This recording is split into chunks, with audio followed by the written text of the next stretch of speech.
Aza Safe, Saving Animals from Extinction, will focus resources, both from our expertise within our own AZA community as well as new resources to saving animals in the wild.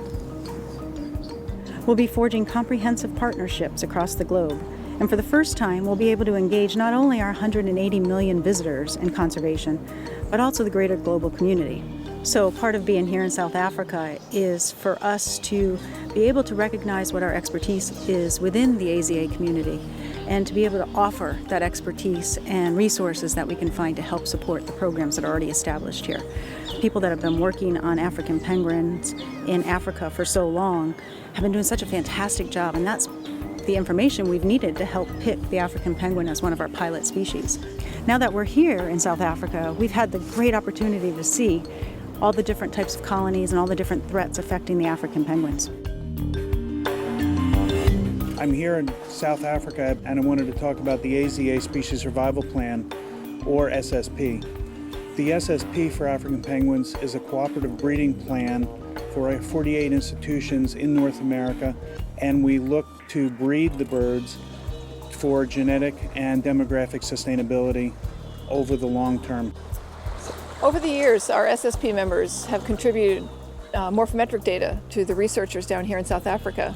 And the morphometrics that we have collected are beak length, flipper length, and weight on our birds in our care because we know that they're in good condition, we know their ages, and by providing this control data or normal data to the researchers down here, they can use that as sort of a gauge to judge the health of and the condition of the animals that they're bringing into the Sandkop facility down here.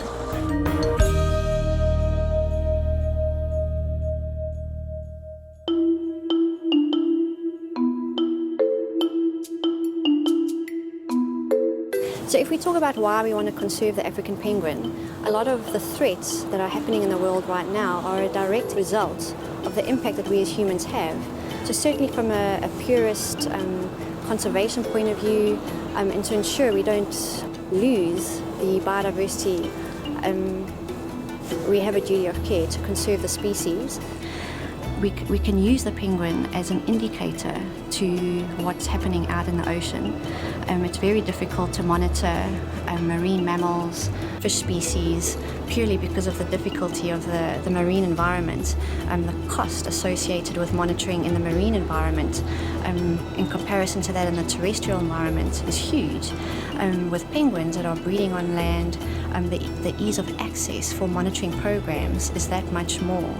And so we can use our monitoring programs to have a look at what's happening out at sea. And with the decline in the species, it's almost an early warning system that there's something wrong.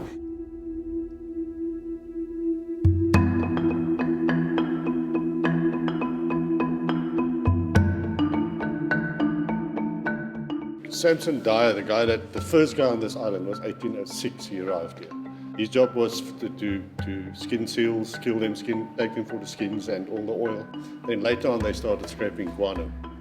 This was one of the last islands that was scraped. And the last guano left this island in 1984. Ladies and gentlemen, welcome to Dyer Island. Most of the coastal islands in South Africa were scraped.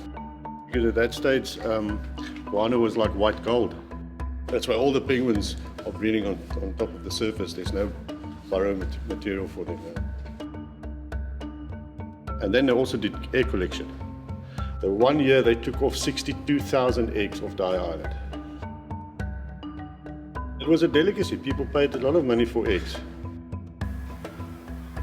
They've just been stabilized and now we've put them in boxes, so we're going to take them to the mainland and therefrom they're going to go to Sandkop to start the process of rehabilitating, getting them big so they can come back to the island hopefully in a few months' time. You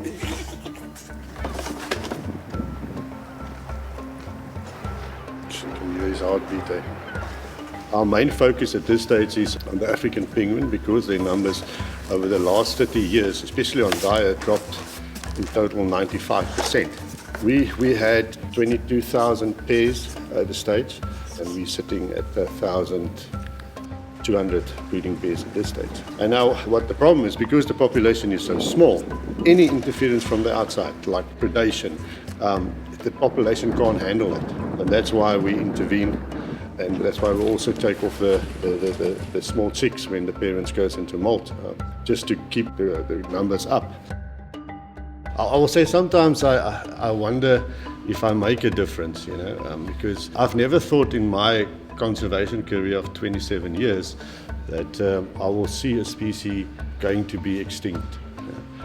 So it might be that before I retire that the species will be extinct, and for a conservationist I will say it's heartbroken.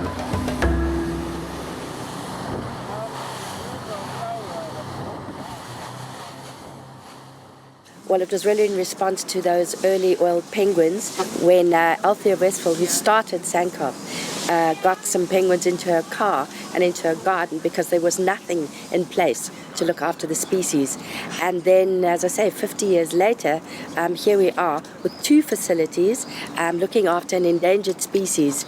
And we've had about more than 90,000 seabirds come through our facilities over the years.